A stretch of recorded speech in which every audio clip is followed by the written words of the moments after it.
काल। काल का मतलब होता है समय।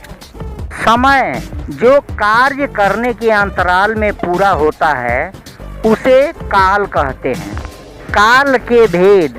काल के कुल 3 भेद होते हैं। पहला वर्तमान काल, दूसरा भूतकाल और तीसरा भविष्य काल।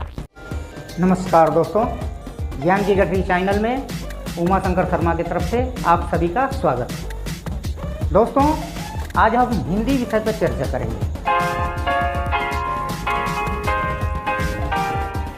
आज हम हिंदी व्याकरण में काल, काल की परिभाषा, काल के प्रकार, काल के भेद तथा काल के कुल कितने भेद होते हैं इसके बारे में पढ़ेंगे।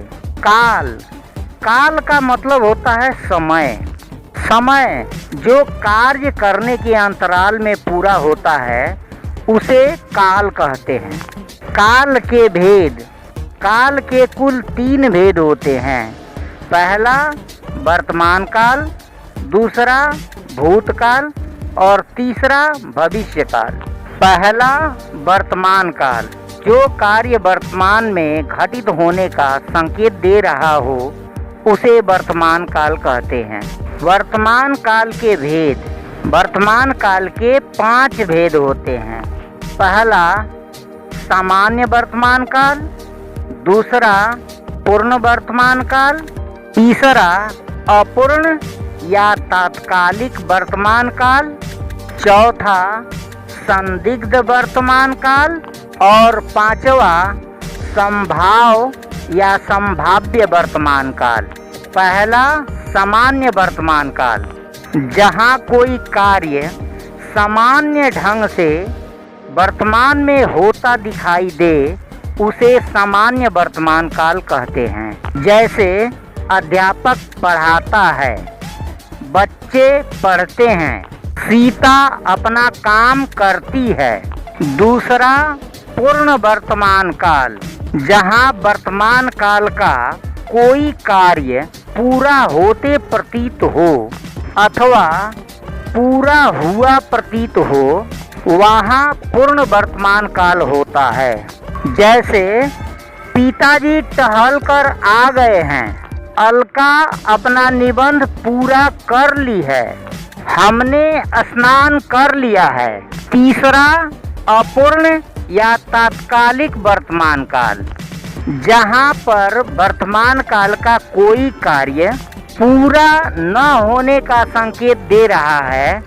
जैसे अध्यापक पढ़ा रहा है, छात्र पढ़ रहे हैं, राधा कमरे में नाच रही है, पिताजी बगीचे में टहल रहे हैं। चौथा संदिग्ध वर्तमान काल।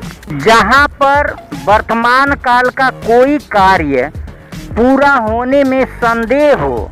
जैसे पिताजी बगीचे में टहलते होंगे, माताजी रसोई में खाना पकाती होगी, बच्चा चारपाई पर सोता होगा। पांचवा संभाव्य वर्तमान काल। जहाँ पर वर्तमान काल के किसी कार्य में अभी पूरा होने की संभावना हो वहाँ संभाव्य वर्तमान काल होता है। जैसे लगता है पिताजी टहल कर आ गए, नौकरानी शायद दरवाजे पर खड़ी है। भूतकाल। जहाँ पर कोई कार्य बीते समय में पूरा हो जाने का संकेत हो वहाँ पर भूतकाल होता है। जैसे पिताजी गांव चले गए, बच्चा चारपाई पर सो गया। भूतकाल के भेद। इनके 6 भेद होते हैं। पहला सामान्य भूतकाल, दूसरा पूर्ण भूतकाल, तीसरा आसन्न भूतकाल, चौथा अपूर्ण भूतकाल, पांचवा संदिग्ध भूतकाल और छठा हेतु मध्य भूतकाल। पहला सामान्य भूतकाल।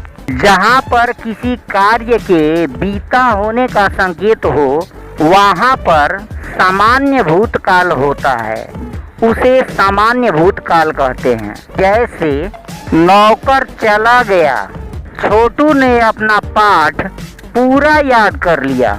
दूसरा पूर्ण भूतकाल, जहाँ पर भूतकाल का कोई कार्य बहुत पहले बीत जाने का संकेत मिले, वहाँ पर पूर्ण भूतकाल होता है, उसे पूर्ण भूतकाल कहते हैं। जैसे 15 अगस्त को देश आज़ाद हुआ, माताजी पहले ही खाना बना चुकी थी। तीसरा, आसन्न भूतकाल, जहाँ पर कोई कार्य अभी अभी हुआ हो, वहाँ आसन्न भूतकाल होता है। जैसे नौकर तो घर में दूध रखकर अभी अभी चला गया, गाड़ी अभी अभी छूट गई। चौथा, अपूर्ण भूतकाल, जहाँ पर कोई कार्य अपूर्णता को दिखा रहा हो, वहाँ पर अपूर्ण भूतकाल का रूप होगा। जैसे बच्चा चारपाई पर सो रहा था, हिंदी वाले अध्यापक हिंदी पढ़ा रहे थे। पांचवा, संदिग्ध भूतकाल, जहाँ पर किसी कार्य को पूरा होने में संदिग्धता हो, वहाँ संदिग्ध भूतकाल होता है, उसे संदिग्ध भूतकाल कहते हैं। जैसे छात्र संभवतः कमरे में अपना कार्य पूरा कर रहा था, नौकर शायद दूध लेकर आया था। छठा, हेतु मध्य भूतकाल, जहाँ पर किसी कार्य पर भूतकाल का दूसरा कार्य आश्रित दिखाई दे। जैसे पिछले वर्ष अच्छी बरसात हुई होती तो देश में भूखमरी से इतने बच्चे न मरे होते। काल के तीसरा भेद भविष्य काल है, जहाँ पर भविष्य काल में कोई होने वाला हो, भविष्य काल होता है। जैसे कल नौकर चला जाएगा, अगले रविवार को परीक्षाएं इलाहाबाद में होगी। भविष्य काल के भेद, इनके 3 भेद है।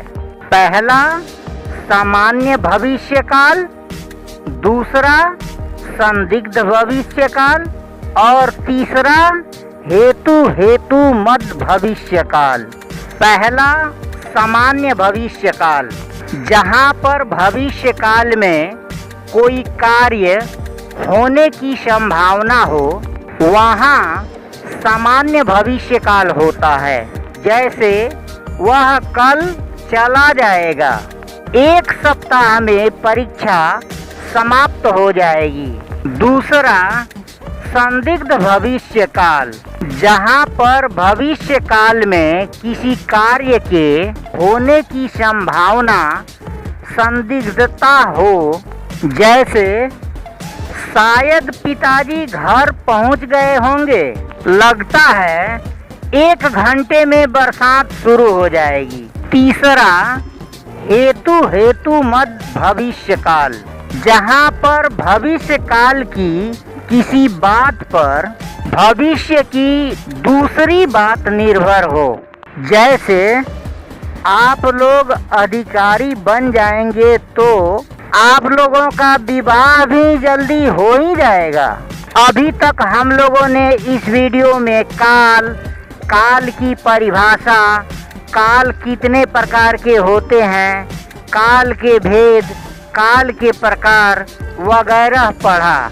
अब हम नेक्स्ट अगली वीडियो में कारक की परिभाषा, कारक के भेद, कारक के चिन्ह और उन चिन्हों का प्रयोग कहाँ कैसे किया जाता है, इसके बारे में पढ़ेंगे।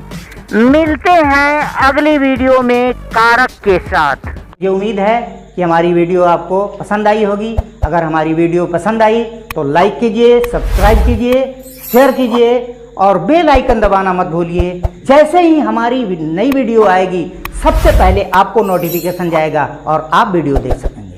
जब तक खुश रहिए, आबाद रहिए और हमारी वीडियो को वॉच कीजिए। जय हिंद।